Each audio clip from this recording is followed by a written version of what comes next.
Bonjour tout le monde et bienvenue dans ce nouvel épisode de Behind the CEO. Aujourd'hui, on est en Chine, à Shanghai, comme vous pouvez voir derrière moi. Et je suis accompagnée d'un entrepreneur français dans ses bureaux. Donc, on a aujourd'hui Dalibor Nikolowski. Bienvenue. Bienvenue à vous, Yasmine. Je suis très content de vous recevoir dans nos petits locaux pour pouvoir discuter ensemble et j'espère vous faire découvrir plein de choses intéressantes pour vous et les auditeurs, bien sûr. Donc, bienvenue et merci d'être là. Merci beaucoup. Alors, Dalibor, vous êtes le fondateur de Eco Green Energy. Vous travaillez principalement dans les énergies renouvelables. Vous êtes en Chine depuis peu de temps, on va Peu de dire une temps, vingtaine hein, d'années, voilà. presque. Ouais. Et donc, peut-être on peut commencer par là. On peut commencer par comprendre qu'est-ce qui vous a amené à arriver à Shanghai, en Chine, quand vous étiez, je pense que vous aviez une vingtaine d'années. Tout à fait, tout à fait. Donc, bon, c'était un peu la fin de mes études, de mon master et je devais faire un stage de fin d'année à l'étranger ou rester en France. Donc, bon, bah, ce qui était marrant, c'est que j'avais même une proposition déjà d'offre de stage puis un emploi. Et puis, j'ai décidé de dire, bah non, je veux voir autre chose. Et à ce moment-là, je regardais un peu l'économie des pays, où est-ce qu'il y a des booms, où est-ce qu'il y a des grands changements. Et c'est vrai qu'à cette époque, en France, on était à un PIB vachement bas quand même, près de Mhm. 1%. Et je vois le PIB de la Chine à 13,5%, quelque chose comme ça, en 2007, 2006-2007. Et je dis, bon, ben, c'est là que je vais aller. Donc, c'est à partir de là que j'ai eu cette envie de découvrir pourquoi un pays a un tel taux de PIB énorme, qu'est-ce qui se passe? Et donc, c'était vraiment de la curiosité et l'envie de voir, tout simplement. J'aime cette expression, on dit, euh, c'est à nous de nous sortir de là où on est. Et comme je le dis souvent, on ne choisit pas d'où on vient, mais on choisit où on va. Donc c'était, voilà, je veux choisir où je vais choisir un peu ma destinée et voir autre chose, en fait. Absolument. Moi, j'ai une phrase depuis plusieurs années dans Ouais, mes rappels de téléphone, je l'ai mise et chaque matin à 8 heures, je l'ai comme rappel, ouais, qui dit, c'est en anglais, It is in the moment of decisions that ouais, destiny is shaped. Dans les moments exactement, de décision que le destin est façonné. exactement. Et justement, j'aimerais bien comprendre quel est votre parcours, votre background. Donc, vous avez grandi près de Paris, on Oui, va dire dans la région parisienne. tout à fait. Tout à fait. Donc je viens de la banlieue parisienne, d'une famille d'immigrés qui vient de Macédoine du Nord, où voilà, j'ai grandi, donc très précisément à Drancy, donc voilà. Où à chaque fois on pense que voilà, on peut pas s'en sortir. Et à chaque fois je dis cette chose, c'est un choix. Ouais. Donc moi, je viens d'une famille, très modeste, hein, mes parents ouvriers avec des bas salaires, mais qui avaient cette culture de, «Choisis ce que tu fais, mais fais-le à fond». Ouais. Donc mon père était vraiment dans cette idée, «Tu veux être garagiste, sois le meilleur garagiste. Tu veux être dentiste, sois le meilleur dentiste». Mais il dit: «Quoi qu'est-ce que tu choisisses, sois juste le meilleur». Et c'est là que j'ai vraiment voulu, faire ce que je voulais. Donc j'ai eu un parcours un peu, on va dire normal, pas très atypique. Bon, j'ai fait, voilà, l'école, le bac, après j'ai fait un IUT dans le commerce et je me disais: «Je pense que je peux faire plus que ça» et c'est là que je me suis engagé vers une école de commerce où j'ai pris un crédit parce que mes parents ne pouvaient pas subventionner. Puis mon père était là: «C'est ton problème, c'est à toi de t'occuper de toi». Mm, C'était une très bonne école, je pense aussi. mm. Et c'est à partir de là que heu, tout s'est fait, on va dire, la rencontre de plein de personnes parce que c'est les rencontres qui font aussi notre richesse. À partir de là, voilà, c'est cette aventure qui s'est développée et mon goût de vouloir, essayer quelque chose de nouveau, de me dire, «Il faut jamais être défaitiste». Oui. Faut vraiment trouver ce qui va nous plaire et se sortir un peu, voilà, de la situation où on est, de choisir d'avoir cette mentalité de solution driven. Mm. Vraiment d'être très solution au lieu de se plaindre, voilà, de dire: «Ah, c'est mauvais ici, c'est comme ça». Bah non, c'est pas comme ça. Oui. C'est à nous de choisir vraiment, notre destinée, voilà. On lit souvent dans les phrases un peu motivationnelles qui disent si vous avez peur de l'échec ou peur d'essayer, vous devrez voir le prix de ne rien faire. Exactement. Donc finalement, si vous avez accepté votre stage de travail à Mmh. Paris, Ouais. donc le parcours un peu plus classique et safe, on va dire, au lieu de prendre, bah, vos valises et Ouais. partir en Mais Chine, vous en exactement. serez pas Et là, chef d'entreprise, exactement, mais c'est ce que je dis aux gens parce que des fois les gens me disent: «C'est un risque, comment tu as fait?» Je dis: «Mais non, c'est un challenge oui, que j'ai accepté de prendre en main. C'est un challenge où je me suis dit: «Allez, faut le faire, faut essayer». Moi, mes parents, ils ont toujours vécu, et ils sont encore, hein, en banlieue, hein, donc ils sont toujours là. Eux, ils ont cette façon de penser où, métro, boulot, dodo, retraite et moi, j'ai dit: «Non, je veux pas de cette vie, je veux me sortir de ça» et c'est vrai qu'il y a beaucoup de choses motivationnelles et des fois, je comprends les jeunes qui se disent: «Ouais, c'est des trucs motivationnels, c'est pour, faire des likes, des vues». Mais oui. non, C'est on un est mindset, c'est un c'est un état mindset, et d'esprit. c'est vraiment enfin, moi, je le vois parce qu'aujourd'hui à Shanghai, on a beaucoup d'entrepreneurs français, donc qui font partie aussi de la French Tech, et c'est vrai que c'est intéressant de voir qu'il y a plein de gens qui ont cette mindset et au final, j'ai rien d'unique. Donc, la seule chose, c'est de se lancer. Et j'aime beaucoup ce message de dire que parce qu'on a tendance aussi, dans l'entrepreneuriat, c'est pour ça que j'aime bien, voilà, déconstruire à travers ce podcast. On a tendance à penser que, bah, chaque parcours, est unique, ce qui est vrai, hein, mais Mmh, que c'est inatteignable, que c'est des grandes réussites, vous savez, il y a les classements under 30, il y a les classements, des milliardaires, millionnaires, comme si, voilà, c'est très peu de gens, qui, sont hors commun. Oui, mais ça ne veut pas dire que c'est pas réplicable, qu'on peut pas s'en inspirer et c'est tout le but, de ces conversations. C'est de se dire: «OK, peut-être on a un parcours similaire, vous, vous avez pris cette trajectoire, peut-être qu'on peut s'en inspirer, faire quelque chose aussi. Ce que j'aime beaucoup, c'est que vous partagez. Vous êtes dans le partage, vous n'oubliez pas d'où vous venez, vous êtes français, vous êtes implanté à Shanghai et justement, vous l'avez mentionné, vous travaillez aussi dans la French Tech, vous êtes membre du bureau, vice-président actuellement. Donc la French Tech à Shanghai, c'est quoi? Qu'est-ce qui s'y passe? On connaît donc, peut-être pour ceux qui ne connaissent pas, vous pouvez mmh. peut-être expliquer c'est quoi? Donc la French Tech, c'est une grosse organisation qu'il y a dans le monde entier. Donc, il y en a en France et il y en a dans tous les pays. Et c'est vrai que, la French Tech de Shanghai, c'est une communauté vachement dynamique. C'est-à-dire que tous les jours, on a des gens de la French Tech en ligne, sur les chats et tout et on partage, on a des groupes où vraiment journalièrement on partage des nouveautés, où on partage la réussite de certains qui ont pu lever des fonds. Donc on a créé cette communauté d'entraide, de discussion, d'apprentissage et donc le but de la French Tech, de cette association encore, volontaire, qui est basée que sur le volontariat, c'est vraiment d'aider, de s'entraider, d'aider, d'apprendre des autres. C'est un peu ce groupe où on se motive les uns les autres, Mmh. où il y en a un qui est down, ben on lui donne, «Allez, ça va aller, viens, on va voir ce qu'on peut faire Oui. ensemble, on va essayer de te présenter des gens». Donc c'est vraiment de connecter, d'apprendre et de pratiquer ensemble. Et voilà, on organise tout le temps des events, donc des petits events tous les mois où il y a une entreprise qui présente un peu ses solutions et qui apprend aux autres ce qu'ils pourraient faire dans l'entreprise et où ça les aide aussi au final à OK. faire des rencontres ou Oui, peut-être pour signer des deals même. oui, créer des synergies, Exactement, créer des bonnes synergies. On a après des gros événements, donc au mois de juin, on a fait Tech for Good, Tech for Impact, où on a eu 300 personnes, on a eu même le consul de France qui est venu, super. on a eu le club de recherche et développement du consulat aussi. Donc on a eu vraiment une bonne synergie dans ça et les gens m'ont dit: «Ah, j'ai eu des investisseurs». J'ai dit: «Bah, on a réussi». Oui, Voilà, donc c'est ça la French Tech, c'est vraiment d'être dans ce domaine. Donc c'est, francophone, francophile, français, donc on n'est pas, que strict, aux Français, mais vraiment des gens qui ont des liens avec la France super. et donc c'est là où, toute l'équipe du membre que j'adore, donc Seb, Cathy, Boris, Zola, Timothée, on a vraiment tous la même vision. Donc c'est ce qui nous rend bien et les gens le voient. Mmh.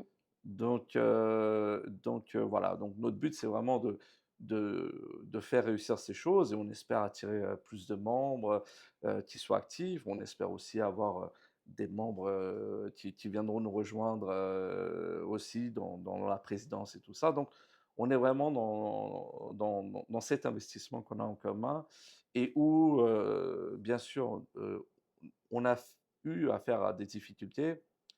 Moi, quand j'ai commencé, parce que bon, moi, aujourd'hui, j'ai 17 ans d'entrepreneuriat dans mon entreprise, on partage ces choses-là. Absolument. Donc, on essaie aussi d'aider les jeunes qui se lancent, les moins jeunes aussi, à voir comment on peut s'entraider, et ce qu'on peut faire.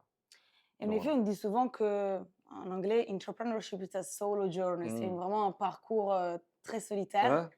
Et d'autant plus à 10 000 kilomètres de Paris et de France, le fait de, voilà, de retrouver une communauté de personnes qui ont la même vision ou ambition, le même, on va dire, la même énergie Mm. entrepreneuriale, la soif un peu d'impact, de changement et de business, ouais, ça motive. Tout à Et fait. puis, peut-être on pourrait parler aussi justement de comment vous en êtes arrivé à faire de l'entrepreneuriat. Parce que je sais que vous êtes arrivé en Chine un peu Mm. voilà, par challenge pour faire un stage, pas très bien rémunéré d'ailleurs. Et voilà, qu'est-ce qui a fait que Alors, j'ai été rémunéré en savoir. un savoir. Voilà. Je pense que c'est un peu le problème aujourd'hui. Mm. Je pense que les gens regardent plus la rémunération monétaire que la rémunération en savoir. Moi, On est c'est court-termiste. De long terme, on exactement, regarde. exactement. Bah, après, on est dans une société très matérialiste où Oui, l'argent, parfois, a plus de valeur que vraiment le savoir, et ce qui est faux. Mon but, c'est pas de dire que l'entrepreneuriat, c'est la seule manière de réussir.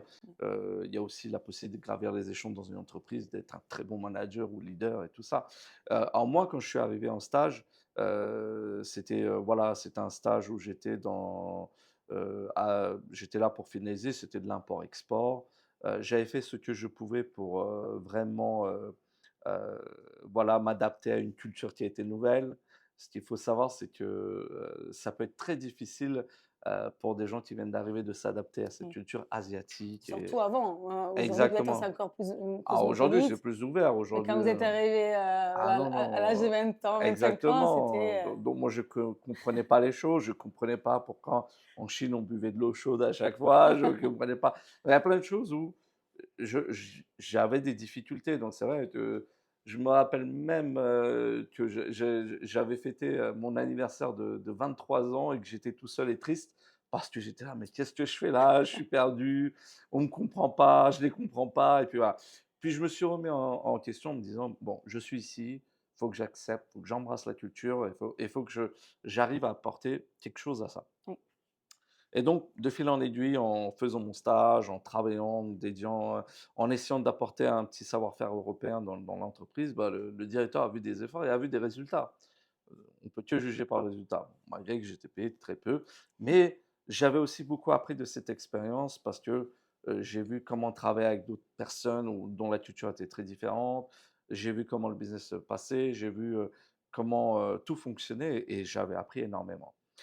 Et à partir de là, donc j'avais été donc embauché officiellement, comme Chief of Operation à mes 24-25 ans. Donc Oui. c'était très amusant de me dire: «Bah, ça peut aller vite». Et c'est impensable, Mais peut-être c'est dans d'autres endroits, mais même rien qu'en en France, France, mais c'est on impensable, oublie.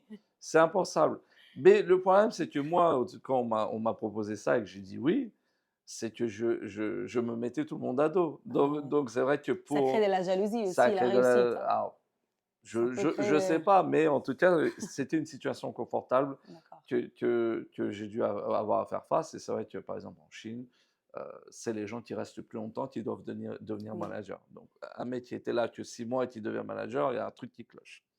Et donc, par rapport à ça, donc, au fur et à mesure du temps, je suis resté, mais c'est vrai que j'avais eu certains conflits avec un des membres de direction de l'entreprise parce que très chinois, n'arrivait pas encore à faire confiance à l'étranger. Donc, il y avait quand même encore cette culture qui était un peu engagée, mais on parle d'une autre époque. Encore une Oui. fois, hein, aujourd'hui, c'est plus le cas en Chine.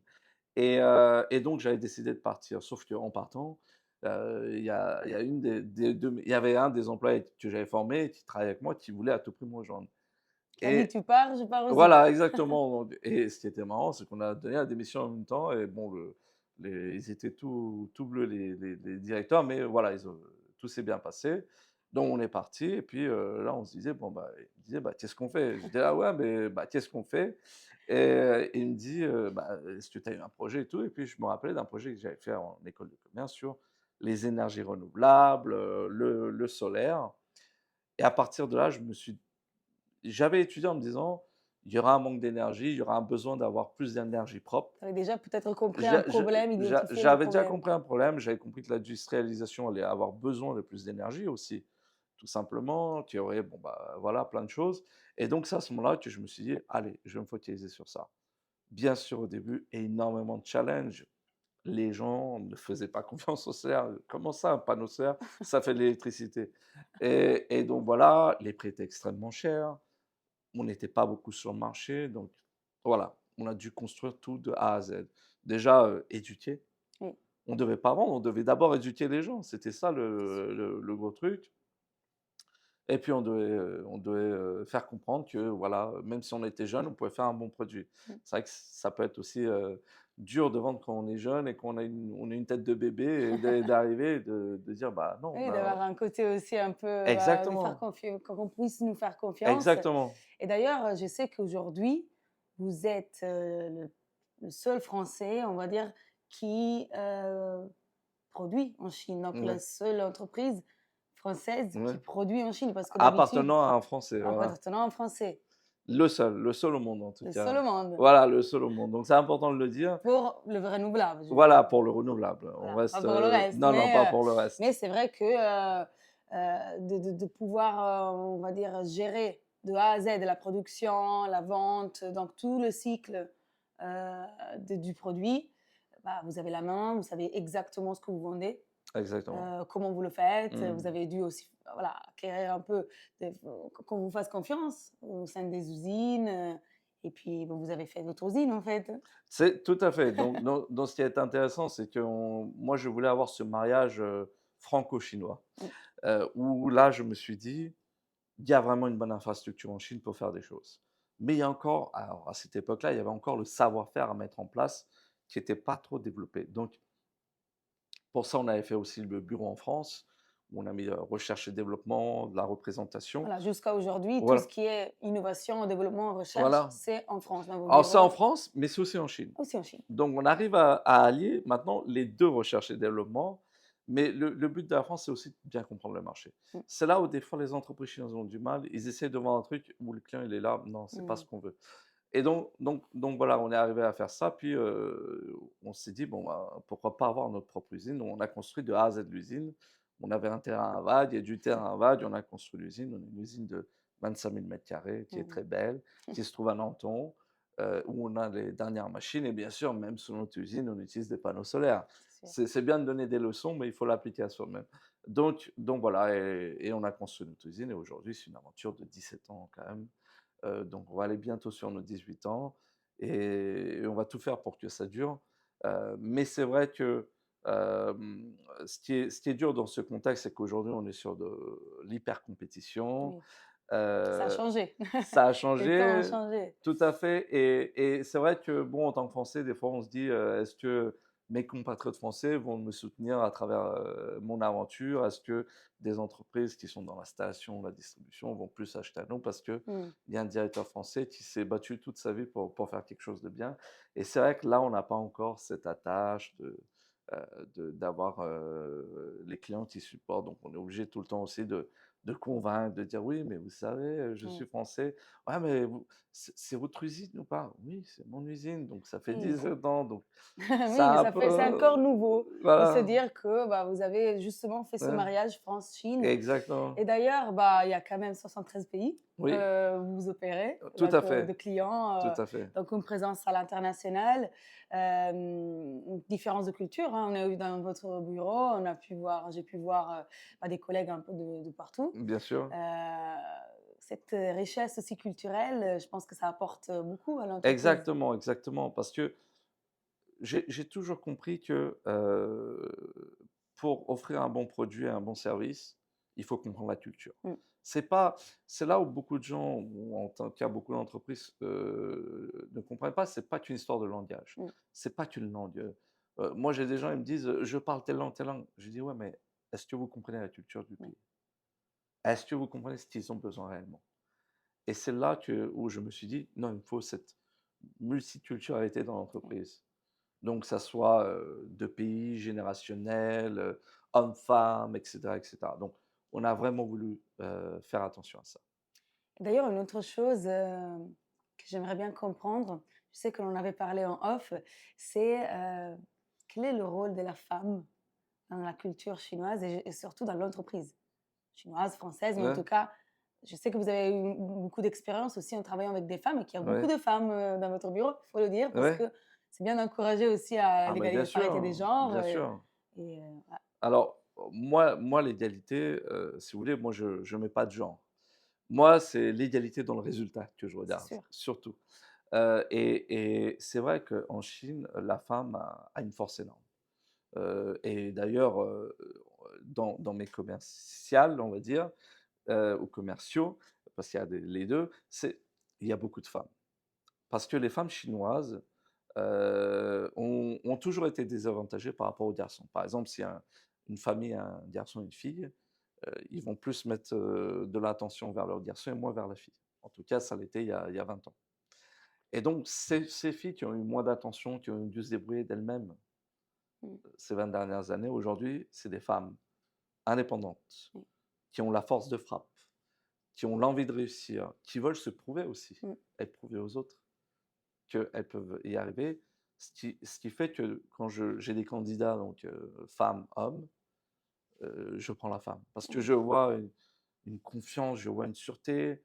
Et je dis toujours, c'est les femmes qui vont réussir dans le business. Parce que elles ont l'approche donc émotionnelle, elles veulent se prouver quelque chose. L'empathie qui est Elles ont, essentielle, mais bien sûr, et bien sûr. d'ailleurs, une autre chose que j'aime beaucoup, de votre parcours, c'est le fait que vous avez aussi commencé en tant que vendeur, Oui, dans la vente.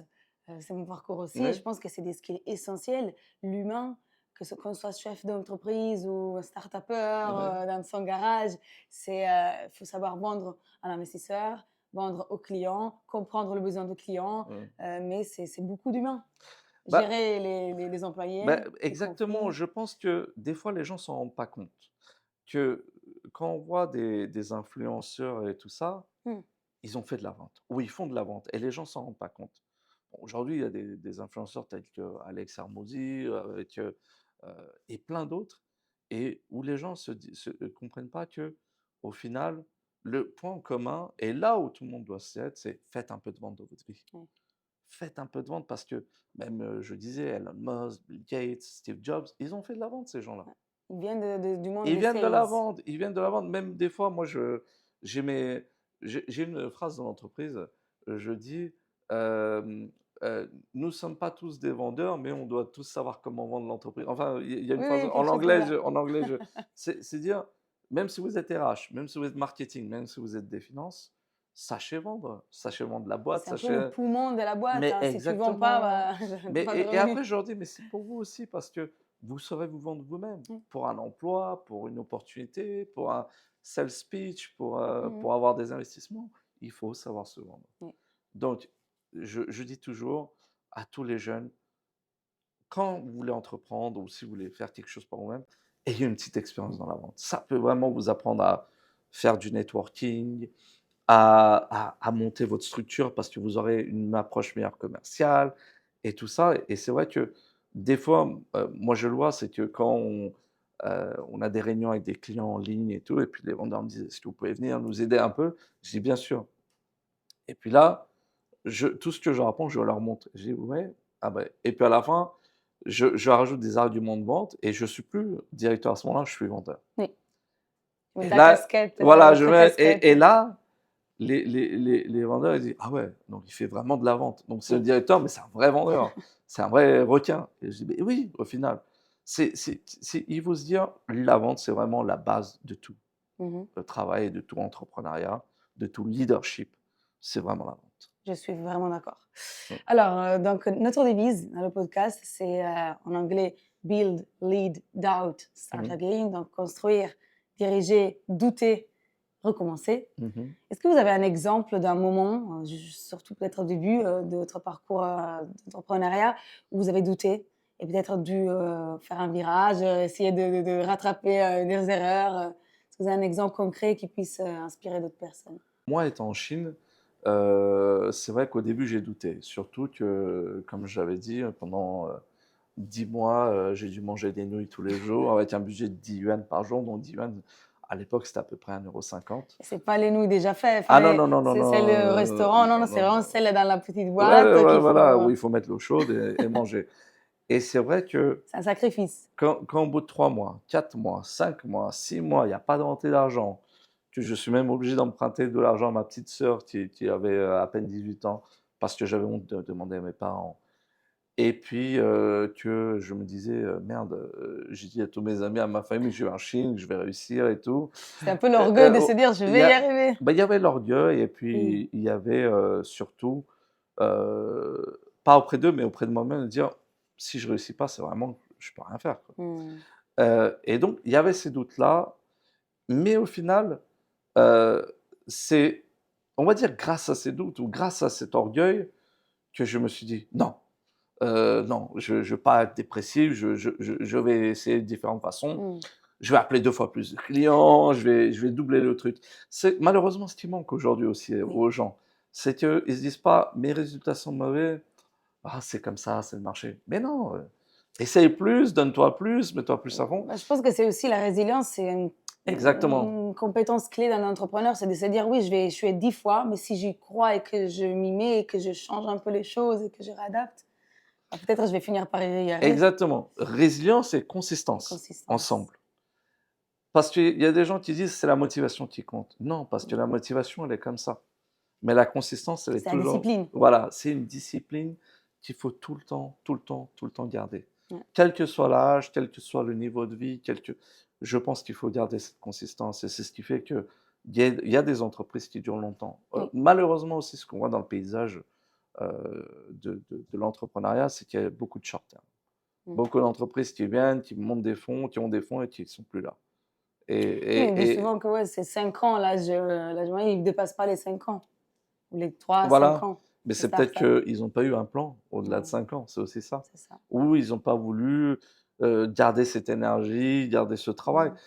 C'est vrai qu'aujourd'hui, moi, ma vie est dédiée à mon travail aussi. Donc moi, je fais, 9h-20h à l'entreprise, puis à la maison, je continue à travailler. C'est sûr. C'est Donc un c'est sacrifice et c'est un choix de vie, je pense. exactement, je m'en plains pas mais aussi, c'est important de dire aux gens, quand vous lancez l'entrepreneuriat, c'est pas pour avoir du flexible, c'est pas pour avoir une vie cool, c'est pas Mmh. pour être son propre patron. Non, c'est parce qu'on veut croire et faire quelque chose et qu'on va y dédier vraiment le temps nécessaire. Mmh. Faut Et pas que glamouriser, l'entrepreneuriat. Il y a quand même ah non, beaucoup de non, non, non, non, non, difficultés non, non, non, non, et non, d'ailleurs, non. une chose que je vais vous demander, voilà, c'est un peu une question rhétorique, mais si vous étiez resté en France, est-ce que vous Ouais. pensez que vous aurez entrepris? Non, non, jamais. Non, Non, jamais. D'ailleurs, moi, quand les gens me disent, «Ah bravo d'avoir monté un truc en Chine», je leur dis: «Non, non, bravo à toi d'avoir monté un truc en en France». France.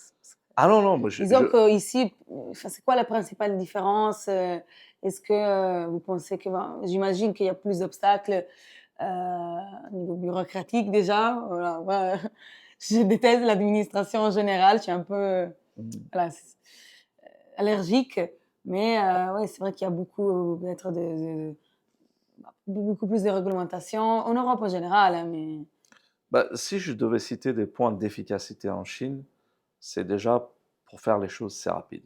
Premièrement, la rapidité. rapidité. On le Deuxièmement, remarque d'ailleurs de partout, hein, où on va, tout est vite, on paye, on fait, bien sûr, parce que, efficace. il faut être efficace et c'est ce qu'a compris la Chine. C'est qu'aujourd'hui, ce qu'il y a en France, moi je vois c'était marrant, mais je voyais des machines à barbe à papa et tout ça en France et je dis: «Ouais, mais ça, il y avait déjà 5 ans avant en Chine». Ouais. Ou On est en avant, retard. et c'est un peu le problème aussi de la France, c'est de devoir vouloir donner des leçons à la Chine, alors que la Chine, elle prouve ce qu'elle fait, ça marche. Donc il y a la rapidité, on va dire, l'efficacité dans la rapidité. De 2, il y a l'enthousiasme aussi. C'est vrai que la Chine, les gouvernements, veulent supporter les entrepreneurs. Donc ils leur donnent des bureaux gratuits, des choses comme ça, sans que ça soit casse-tête, hein, sans qu'il y ait, 100 documents à faire. Ouais. Il y a aussi, une usine, par exemple, même si elle voit un jeune entrepreneur acheter qu'un peu, elle va quand même, l'aider ou lui donner ou lui faire un petit discount et tout ça. Donc, elle va pas se fermer en disant: «Voilà, c'est un petit client, il fait rien». Ouais. Il y a aussi, ce qui est important, donc c'est des charges. Il y a pas autant de charges, il y a pas autant d'impositions. Le gouvernement essaie de s'arranger vraiment avec les entreprises. En fait, on les Le motive plus à et venir et s'implanter ici. C'est un peu, on va dire, un incentive ou une ah oui, il y a incentivation. des initiatives, mais c'est Ouais, des initiatives qu'on va dire normales. C'est il y a ouais, moi, des fois, quand je lis des articles dans les journaux, ils disent: «Ouais, la Chine, donne beaucoup d'argent». Non, elle donne pas spécialement beaucoup d'argent, mais c'est plus facile. ouais. Moi, par exemple, je vais vous dire, quand j'ai monté la structure en France, on me dit: «Pour monter la société, il faut un compte bancaire. Pour avoir un compte bancaire, il faut une société». C'est le chat qui, ouais, ouais, Et j'étais là: «Non mais mais ça, c'est pareil quand on vient d'un autre pays. Par exemple, moi, quand je suis arrivée à ouais, 15 ans en France, bon, mon père, il s'est arrangé pour avoir un appartement. Mais c'est vrai que sans l'appartement, il n'y a pas l'emploi. Sans l'emploi, il n'y a pas l'appartement. Après, il faut, pour la banque, exactement, exactement». pas de, pas Et d'adresse, pas de banque. Et et tout ça, ça m'a pris 3 mois. c'est En très en français, ça. en Chine, ça m'a pris une journée. Ouais. Voilà, Le la matin comparaison, le matin, j'ouvre l'entreprise, l'après-midi, j'ouvre le compte bancaire. c'est pas la même, pas, on n'a Et il pas faut la même montre. et c'est là où Ouais, le temps perdu, c'est de l'argent c'est perdu, ça. c'est la motivation perdue Ouais, aussi. Moi, il y a un ouais, moment, je voulais arrêter. Je me dis: «Mais attendez, foutez de moi les gars, il faut un». ouais. Et puis après, oui, hein, puis bah, après, faut pas oublier l'URSSAF, ci et ça. Je Alors connais ça tous les mois. il faut avoir Mais oui, c'est ça, il faut avoir c'est des charges, mais il faut qu'il y ait le service à côté. sûr. C'est-à-dire, si on paye des impôts, bah, faut aider les entreprises. C'est-à-dire, il faut faire accélérer les choses. Le but de payer pour que le système n'en change pas, c'est très dur. Non, c'est Donc sûr. moi, si je suis resté en France, non, je n'aurais pas entrepris. Mais oui, j'aurais travaillé à fond dans une entreprise pour gravir les échelons et voilà. Mais ce qui est dommage, c'est qu'il y a encore cette mentalité de métro, boulot, dodo, retraite et mort. Enfin, Ouais. c'est un peu ça qui est chiant et où les gens aussi comptent trop sur la retraite. Alors, on ne Mmh. sait pas ce que ça sera d'ici 10 Bah, ans. c'est sûr. Je sais Donc, pas si on l'aura déjà, mais non, c'est clair, je comprends votre point de vue et je pense que, bah, justement, le fait d'être venu ici, d'avoir, amené quand même votre parcours, français, votre expertise française mmh. et l'adapter, pour, créer des innovations dans le monde entier finalement, parce que vous vendez aussi à l'international. Je pense que c'est, bah, un peu la clé de votre réussite et je vous le souhaite en tout cas de continuer, Merci, mais il faut savoir aussi que, pour le coup, moi, je voulais ouvrir une entreprise de semi-production en France et tout et on en avait parlé un peu où, bah, je demandais, «Comment on fait? Qu'est-ce que vous faites pour nous aider?» Voilà, moi, je veux revenir en France, puis j'ai la bonne casquette parce que 17 ans en Chine, ouais. 17 ans dans ce domaine, donc pourquoi pas mettre quelqu'un qui connaît bien, et puis, «Ah, bah, vous savez, pour avoir un terrain et construire, ça prend 3 ans».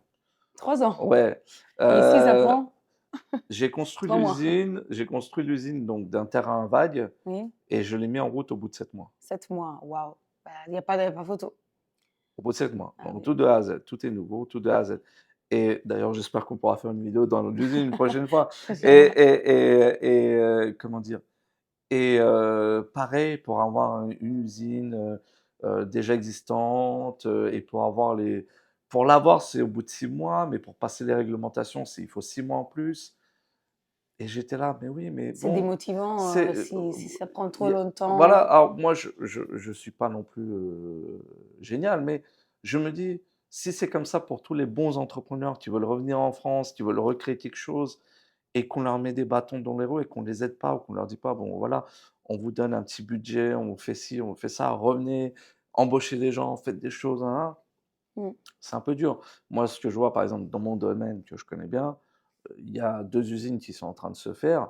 Une qui est en construction depuis 3 ans et qui a toujours pas vu le jour, mmh. où il y a que des financiers à la tête de ça, donc des gens qui ont vraiment même pas, fait du solaire et où l'État donne de l'argent parce que peut-être qu'ils ont fait des beaux pitchs D'accord, ouais. et des Donc belles ils ont des présent bons contacts, voilà et ils ont des beaux contacts sûrement. certainement et Oui, je jalouse pas, je suis très content, mais bon, j'aurais bien voulu voir l'usine, le jour où ils ont annoncé ça et sauf que même là, ils ont besoin de plus d'argent, plus d'argent. Ah, moi, ce que j'ai pas aimé, c'est la fausse promesse d'embauche en disant 3 000 emplois. Non, une usine de solaire est quasi automatique. d'accord, Donc, maximum, je pense, il y aura 100 salarié. à 200 salariés, pas 3 000.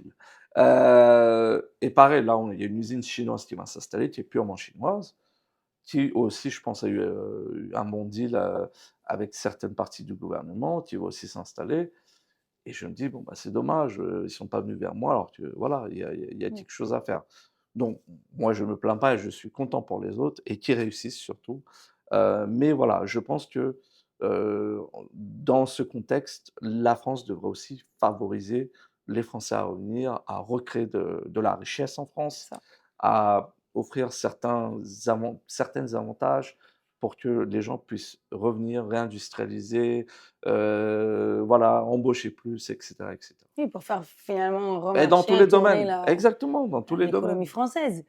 Peut-être la dernière question, ce serait, concernant les conseils que vous pouvez donner à des jeunes, qui ont peut-être un parcours similaire, ou un background similaire que vous, qui veulent soit s'installer en Chine ou, partir à l'étranger, entreprendre, prendre des risques, même si Mmh. je sais que vous préférez dire des challenges. Oui, oui. Qu'est-ce que vous leur dites? Bah, voilà, c'est tout est dans les mots. Parfois, les mots ont leur importance. C'est vrai que les gens disent: «Ah, c'est un risque, c'est un risque».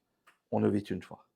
Il faut accepter qu'il y ait des challenges. Alors, comme on disait au début, c'est pas pour tout le monde et ne pas être entrepreneur, c'est pas mauvais non plus, hein. Parce que c'est très à la mode aussi. Oui, oui, c'est pour ça que c'est pas une mode Oui, et il faut faire attention. Moi, je dis toujours et c'est vrai que même Jack Ma le dit, il dit: «Jusqu'à 30 ans, ayez votre oui, expérience professionnelle» et j'adore ça parce que c'est vrai. Je pense qu'il faut alors, je veux pas être donneur de leçons, mais c'est toujours mieux d'avoir un petit background, d'avoir une petite expérience, et d'apprendre aussi des choses. l'humilité d'apprendre de quelqu'un d'autre, Exactement, de prendre de l'expérience de quelqu'un qui a 20, 30, 40 ans exactement. de plus Mais d'expérience. des fois, c'est ce qu'on dit, les meilleurs, entrepreneurs, sont été des bons employés ou des bons ouvriers. Ouais, Et on le voit aussi ici en Chine, il y a des ouvriers qui ouvrent leur propre usine. Donc c'est là où on voit que c'est la vérité. oui, Donc c'est pour les jeunes, moi je dirais, il y a pas de dénigrement, il n'y a pas à être entrepreneur. Mais être entrepreneur et vouloir aller à l'étranger, c'est un challenge. C'est un challenge qu'il faut embrasser, qu'il faut accepter. Les conseils, c'est d'abord embrasser la culture, accepter la culture, s'adapter à cette culture et petit à petit voir comment on peut contribuer à ça. Quelle est ma valeur de base que je peux mettre en place? Parce qu'il faut être utile dans ça. Il ne faut pas être entrepreneur juste pour être entrepreneur. Il faut avoir une certaine utilité, rendre service aux clients, avoir une valeur ajoutée. Je dirais c'est la première chose. La deuxième chose, c'est de trouver une bonne équipe parce que seul, on peut rien faire. C'est c'est sûr. vraiment, avoir une bonne équipe et une équipe qui a la même vision, on va dire. Donc et voilà, moi, j'ai avec moi un partenaire chinois qui est super, qui a la même vision. Alors, il a étudié à l'étranger, donc c'est ce qui a aidé peut-être à ce qu'il soit dans la même vision que moi et dans la même compréhension. Et de 3, c'est de mettre en place des process. C'est Mmh. vraiment ça. Mettez en place des process pour que l'entreprise soit solide, pour pas que vous ayez à vérifier tous les jours ce qui se passe. C'est ça le plus important. Parce que quand on est entrepreneur, le but, c'est aussi de s'éloigner un peu de l'opérationnel Oui, pour pouvoir déléguer. déléguer, il faut pitcher, il faut avoir plus d'investisseurs, il faut voir des clients tout C'est simplement. vrai. L'entrepreneur doit être aussi celui qui doit être en contact avec le client. Oui, pour comprendre leurs besoins. Si on ne sait pas ce Exactement, qu'ils veulent, parce que exactement. souvent, l'erreur qu'on peut faire, c'est de s'auto-convaincre que notre produit, il est bien Oui, et que c'est ce dont les gens ont besoin sans exactement, vraiment comprendre qu'est-ce exactement. qu'eux, ils veulent. Mais et c'est ce qui est marrant, moi, par exemple, quand je vais dans les salons, on fait des salons, donc il y a le plus gros salon au monde qui s'appelle Intersolar et j'y vais et je suis avec mes vendeurs et je suis debout avec les vendeurs en train de vendre et les vendeurs, ils disent: «Bah, lui, c'est le directeur». «Ah bon? Il y a le directeur qui est là?» Je fais: «Mais oui, parce que j'aimerais vous écouter, j'ai envie Ouais, de voir c'est quoi vos trucs». Ils disent: «Mais il y a pas les directeurs des autres boîtes». Oui, parce que vous êtes mais pas passionné et parce que vous avez la voilà, patience et le voilà et j'ai envie de comprendre et j'ai oui, envie que les gens se disent: «On peut parler, au oui, directeur de la boîte sans problème». Il y a pas besoin d'avoir cette hiérarchisation qui est un peu obsolète, on va dire, hein, c'est parce sûr. que voilà. Donc c'est là où on se dit: «Je veux être là, je veux être sur le terrain, je veux comprendre, je veux aussi que mes gens voient que même moi je suis le meilleur vendeur qu'eux et je me battrai toujours». Donc pour aussi qu'il y ait cette envie de réussir. Moi j'ai envie vraiment d'être ce modèle où il faut que mes employés deviennent meilleurs que moi. C'est sûr, Donc c'est là où je pense que l'entrepreneur doit toujours être en contact avec le terrain. Toujours, toujours. absolument. Ne pas se dire: «J'ai créé la boîte, c'est bon, je me mets en recul et je compte sur les autres». Non, il faut toujours être en contact avec le client, les fournisseurs, voir ce qui se passe et être toujours à la page. Dans le terrain finalement, sur le terrain. Exactement. Et d'ailleurs, pour finir, donc votre boîte, c'est aujourd'hui 20 millions de chiffre Mmh. d'affaires. Combien de salariés? Alors comme je disais, aujourd'hui, on est à peu près 120 120. parce que l'outil de production s'est tellement amélioré. Comme on disait, l'avantage de la Chine, c'est qu'il y a la matière première, il y a les machines de production, il y a l'efficacité donc de faire des infrastructures rapidement, il y a l'efficacité même d'avoir des prêts rapidement. Donc Donc voilà, donc alors avant on était plus de 200 et aujourd'hui avec l'outil de oui, vous production avez optimisé, on a optimisé et puis voilà. super. On peut vous retrouver sur les réseaux sociaux, Bien on va sûr, identifier, en description. bien N'hésitez sûr. pas à suivre si vous voulez peut-être le contacter. C'est comme ça, qu'on est rentré en contact sur Tout à LinkedIn. fait, tout à fait. Vraiment, shout out to LinkedIn parce que Voilà, c'est un bon outil aussi pour faire de la exactement, vente ou pour, trouver des synergies, se connecter. exactement. Et puis merci pour votre accueil, merci pour votre travail, votre parcours, merci à tout C'est le monde. fini. Et puis, bah, merci à tout le monde et puis, à la prochaine, on va dire. Merci. Merci.